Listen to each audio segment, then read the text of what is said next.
Monsieur, dame, bonjour. Bonjour. C'est à bord. Pour moi, un verre d'eau. Un verre d'eau. Pour moi aussi. Ok, pas de souci.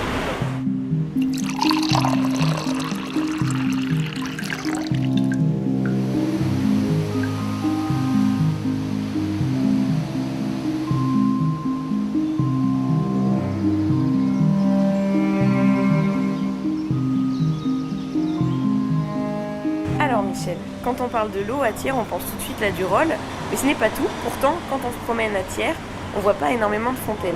Effectivement, c'est vrai qu'on voit d'abord la rivière, là, du Rolle, mais aujourd'hui, bien sûr, on ne voit plus beaucoup de fontaines. Il en reste quelques-unes, notamment une dans la rue Mancel-Chabot, et il y en a eu beaucoup autrefois, puisque la ville était très peuplée. Il fallait donc alimenter cette population. Il y en avait au Pirou, il y en avait place de la Mairie, rue Conchette, rue de Barante, enfin un petit peu partout dans la ville, il y avait des fontaines. Elles ont disparu pour une bonne raison, c'est que progressivement on a fait des recherches pour alimenter la ville quand on a installé l'eau courante, et à partir de ce moment-là, ces fontaines ne servaient plus à rien. On a détourné l'eau, on l'a envoyée dans les égouts, et la plupart du temps, on a démonté les fontaines, et c'est bien dommage. Grâce aux travaux d'Henri Soignin et d'André Christos, qui étaient deux historiens thiernois qui ont étudié les textes anciens sur la ville de Thiers, on sait qu'il y avait des sources au Moyen-Âge un peu partout dans la ville, mais il y avait aussi des ruisseaux que l'on ne voit plus. Parce que par exemple ici, juste à côté de nous, sur la place de la Mairie, il y a le Rif des Boucheries qui est enterré à environ 15 mètres sous la surface du sol, mais il est toujours là. Mais il y en avait d'autres, le ruisseau, le Rif d'Aubusson, qui était en haut de la rue Conchette. Tous ces ruisseaux ont permis l'implantation des fortifications de la ville, en fait. Nous sommes devant l'église Saint-Genès et la place sur laquelle nous sommes s'appelle place du Palais. Ce n'est pas à cause du palais de justice qui est en face de nous, c'est simplement qu'au Moyen-Âge on disait la place du Palais du Chastel. C'est la palissade qui protégeait le château et l'église Saint-Genès, c'est-à-dire tout ce plateau central.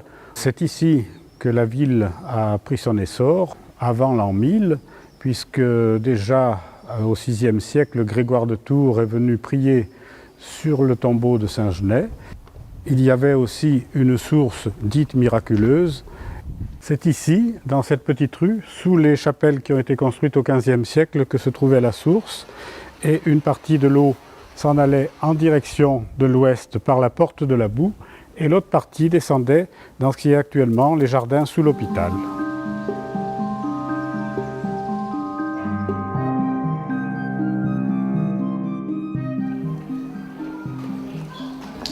Nous sommes dans le quartier du Bourg qui s'est développé à partir du XIIIe siècle. C'était un quartier d'artisans et de marchands et il était alimenté par une fontaine qui se trouvait au-devant du château du Pirou.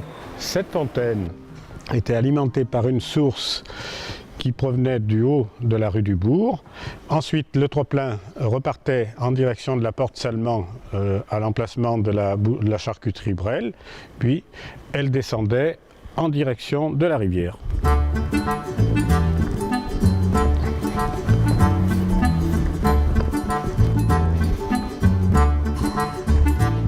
Nous sommes rue de la Vore, actuelle rue de la Coutellerie, et le trop-plein de la fontaine du Pirou descendait dans cette rue et passait sous cet immeuble pour aller rejoindre la rivière.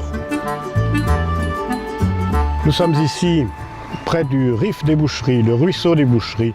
Pourquoi ce nom? Simplement parce que sous nos pieds, il y a à 15 mètres de profondeur un petit ruisseau, un rif, qui délimitait le quartier du Bourg, et les boucheries s'étaient installées un petit peu en bas.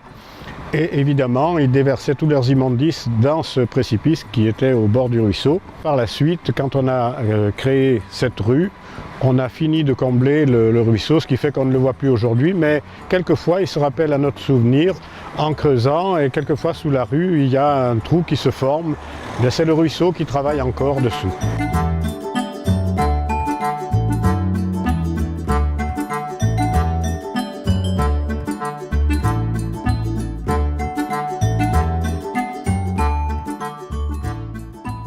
Après avoir franchi la muraille de la ville, l'eau du Rif des Boucheries suivait sa pente naturelle et ensuite descendait jusqu'à la Durolle au niveau du pont du navire.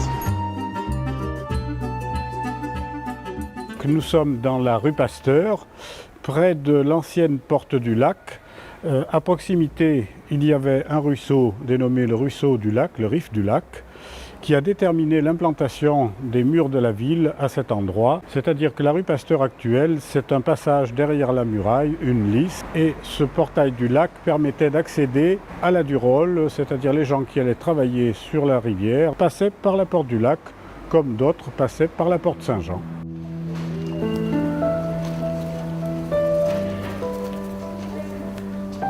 Après avoir traversé le quartier du Bourg, nous voici rue Conchette. C'est une des rues les plus larges du quartier médiéval. C'était la rue où se tenait le marché 2 fois par semaine. Et à cet emplacement, devant nous, se trouvait une conche, une fontaine. Elle existe encore. On peut la voir au village des Garniers. La source existe aussi, mais à l'heure actuelle, elle coule dans les égouts.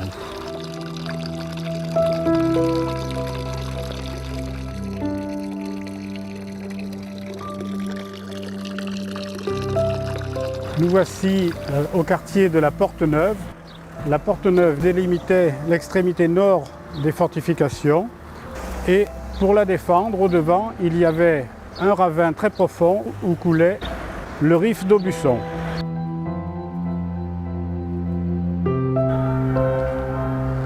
Le Rif d'Aubusson, qui aujourd'hui est recouvert, descend jusqu'ici et traverse à peu près au niveau de cette porte. Ensuite, il coupe la route nationale et il descend en direction de la Durolle.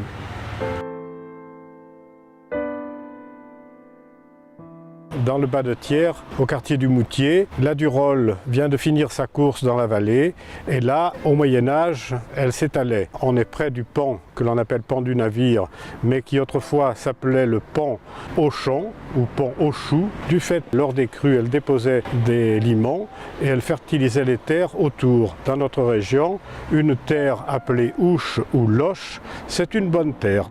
Donc le quartier du Moutier, comme le reste de la ville, était alimenté par diverses fontaines. Ici, nous sommes près d'une fontaine qui vraisemblablement a été installée au XVIIe siècle. Il en existe une autre près de l'abbaye du Moutier. Ce sont les deux qui restent encore dans le secteur, mais il y en avait probablement d'autres. Nous sommes près de cette fontaine qui aujourd'hui n'est plus en service, mais c'est la plus ancienne source utilisée à Thiers. Car dans cet endroit-là, vraisemblablement à l'époque gallo-romaine, il y avait déjà un peuplement à l'emplacement de l'abbaye du Moutier. C'est là où a commencé la ville de Thiers. Jusqu'au 5e siècle, toute la vie de la ville de Thiers se passait ici.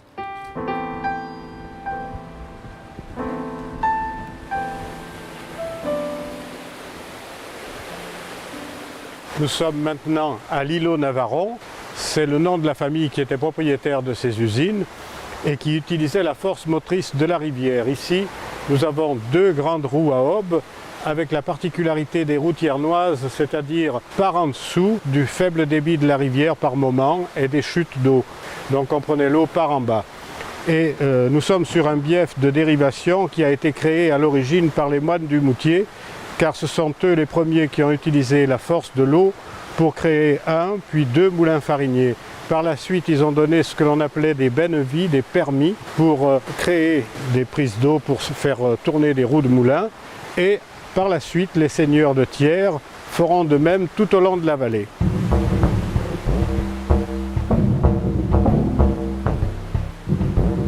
L'industrie coutelière a fait la renommée de la ville de Thiers.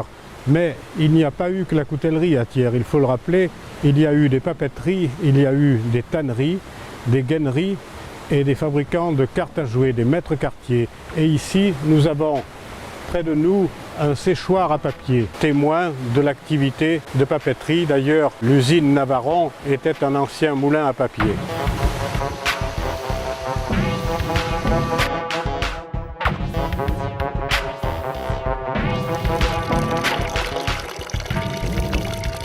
Nous sommes près d'une des rares fontaines de la ville de Thiers qui coule encore, la Font Saint-Jean. Près du pont Saint-Jean, sur le petit chemin qui mène à la porte Saint-Jean et à l'intérieur de la ville. Et nous sommes à côté des anciennes papeteries Malmenède.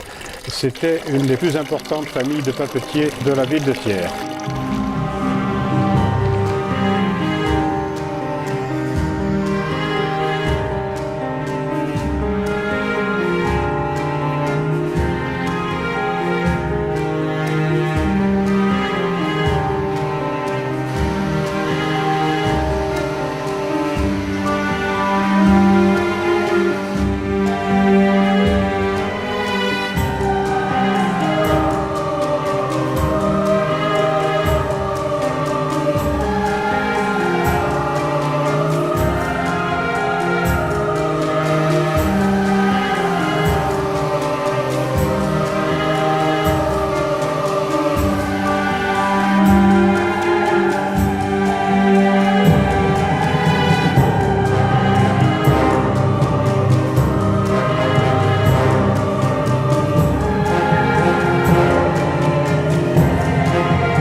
Pour franchir la rivière, il y avait plusieurs ponts.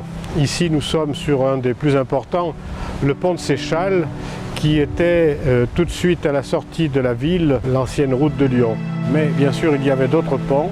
Le pont du Navire, en bas de la ville, le pont Saint-Jean, près de la porte Saint-Jean, et un peu plus haut, le pont Vieille, au-delà du pont de Saint-Roch, qui lui n'est que du 19e siècle. Le pont Vieille est probablement le plus ancien. C'est un pont piétonnier. Éventuellement, on peut y passer avec un mulet ou un âne.